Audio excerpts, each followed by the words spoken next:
Hello, everybody. Welcome to another episode of the Power Rankings. It's me, your Commissioner Nick, and guess what? The Pretender won. I'm back. We're back. No big deal. We're back. Playoffs are on. We're full go. It's week 12. Let's get into those rankings. Number 12. Bad Luck Jerry. Our representative from the NFC East, Jerry, is back in the basement this week after losing a must-win game to the Process. I think we would all agree this team overachieved this year, and I hope Jerry had a nice, fun little season. But he's not out of it just yet. He's now 4-7 on the year and still in dead last in points per game, so Jerry isn't going to own any tiebreakers over anyone. Jerry's going to have to win out and have to get a lot of help if he wants to make the playoffs. I wouldn't go treating yourself to a million ice creams at this point because you're not going to win the $200 prize. Number 11. Kentucky Wildcats. Brad's team lost again this week, and I'm starting to feel bad for Brad. It's been a tough season, and luckily for him, it's almost over.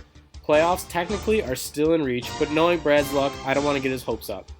I don't think Brad watches these after he loses, so I think I can be honest and just say what everybody else already knows. Brad is terrible at this. Number 10. The Pretender. Hey now, big win for my team this week, and I'm not totally out just yet. I picked a good time to acquire Clyde Edwards-Helaire. It was very kind of him to score 2 touchdowns, while my other acquisition, Juju Smith-Schuster, tripped on a flag and could be out this week. You just can't win them all. At least some people are mad I played him at tight end. Hill came through for me. Number 9. Team Never Lucky. The reigning, defending, undisputed champion of Bad Company, Dan, won this week despite me declaring he wouldn't win another game the rest of the season just 1 week prior. That one hurt. I could have used another loss from you, but it's okay, there's still time. You still have to face Borat and Beans to close the season, which isn't going to be easy. There could be a possibility of you making the playoffs at 5-8 though. Should be interesting. Number 8. King of the Hill V2. Luke's team fell short this week in an absolute must-win game against the Pretender. He also got a bit unlucky again, this time with DeAndre Swift being out, and carry on, nothing to see here, Johnson shockingly, not producing. With just 2 weeks left, Luke will not get to 6-7 and keep his nickname another year. But there's still a chance this team can sneak in at 5-8. He's got the Kentucky Wildcats this week, and then Poppy in week 13. Number 7. When Legends Rise. When Legends Rise lost in the game of the week against Maybe Next Year, but that's okay, as this team has already clinched a playoff spot. However, Brophy won last week, tying Frank for the division lead at 6-5. Luckily, though, Frank's team has a near 34-point advantage in total points tiebreaker over Brophy. You've got the Process this week, then Harambe next week. Keep it together, man. Number 6. RIP Harambe. Oliver's team couldn't hold on against Dan this week and fell to 4-7 on the year. Not a good showing either this week, as Miles Stuck and Quick Sanders couldn't even get you double-digit points. This should be a concerning loss for Harambe, as he has been a streaky team all year. He just had his 3-game winning streak snapped, but before that he was on a 6-game losing streak. He can't afford another losing streak at this time of the year. Harambe plays Jerry this week, who he's already lost to earlier in the season. Let's see if Oliver can pull this one out and hopefully get his house back in the process. Number 5. Poppy's prized possession. Brophy did the impossible this week as he defeated the almighty Borat, ruining his perfect season. I know I've used this gift before, but this is how you celebrate a big win like that. Anyway, Brophy's now 6-5 on the year and tied for first in the division. Brophy also became the 5th team to clinch a playoff spot with his win this week. Let's see if he can keep it going. Number 4. The Process. Ryan's team picked up their 3rd consecutive win, improving to 6-5 on the year after defeating Jerry in a game that surprisingly hit the over. In any event, Ryan jumped up 2 spots in the rankings and might be peaking at the right time. I think most of my preseason bold predictions have been wrong, but my pick for Ryan to win the championship is trending in the right direction. Number 3. Maybe next year.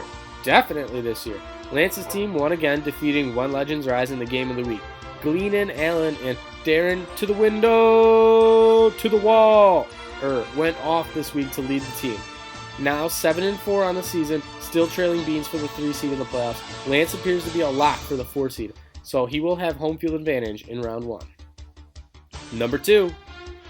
Borat, very nice. Wow, wow, wee, wow. Hunter's team lost this week. Yes, you heard me correctly.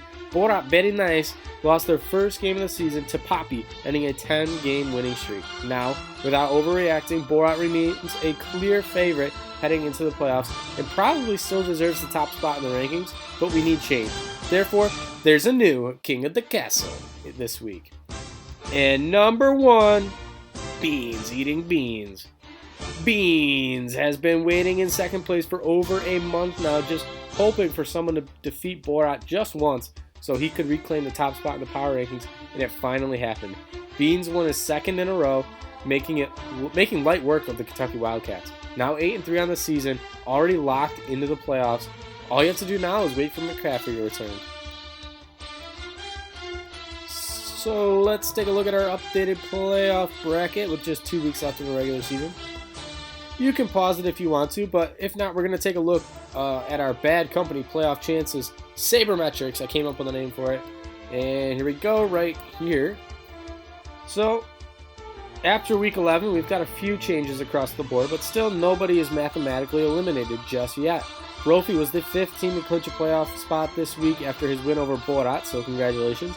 And now with 3 spots remaining, Ryan has the next highest playoff chances at 99.2%. Dan defeated Oliver this week in an important game for playoff implications. He then saw his playoff chances take a big jump from just 8% last week to now 60% this week. Meanwhile, Oliver, still likely to make the playoffs, saw his chances fall a little bit, about 5%. And if we're going to talk about big drops, Luke's team had nearly a 77% chance of making the playoffs last week, but that has fallen to just 28%.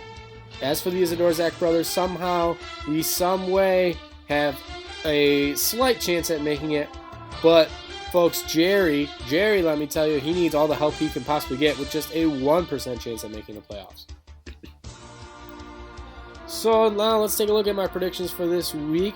My predictions went just 2-4 again last week to bring my record to 35-31 on the year. Pardon me. All right, so in our first game, we've got Team Never Lucky versus Borat Very Nice, and I don't think anyone wants to play Borat Very Nice after coming off their first loss last week. This is going to be an angry team. I'm going to take Borat Very Nice. They're just going to rout Team Never Lucky in this one. Then we've got Bad Luck Jerry versus R.I.P. Harambe in a rematch of earlier in the season. Remember, R.I.P. Harambe, Oliver, he bet the house that he would beat Jerry, and guess what? Jerry beat him. So hopefully they can get a little side bet going where Oliver has a chance to get his house back. If that's the case, I'm going to take Oliver to get his house back. In our next game, we've got The Process versus When Legends Rise. I'm going to go with When Legends Rise in this one. Then we've got the Kentucky Wildcats versus King of the Hill V2. And I just think Luke needs this win a little bit more right now, so I'm going to take Luke's team. Josh Allen will be back. I think he'll have a good week. In our last game here, we've got Maybe Next Year taking on the Pretender. I'm going to take Lance's team. You know, maybe it isn't my year. We'll see. I need to win. Hopefully by saying Lance will win, I'll instinctively jinx myself, and maybe the Pretender will get a win. You know, that's my thought process. There we go. Into the game of the week. We've got Poppy's Prized Possession taking on Beans Eating Beans. 6-5. Poppy taking on Beans, who's 8-3. Matchup history, Brophy owns it, 3-2. Beans won their previous matchup earlier in the season. I'm going to take him to win again this week and improve to 9-3 on the year. Sorry, Poppy. Just going to be tough to win 2 big games like that back-to-back. And that's our show. Thank you, everybody, for watching. I hope my voice isn't too bad in this video. I'm glad it hung up long enough to do this. So have a great week.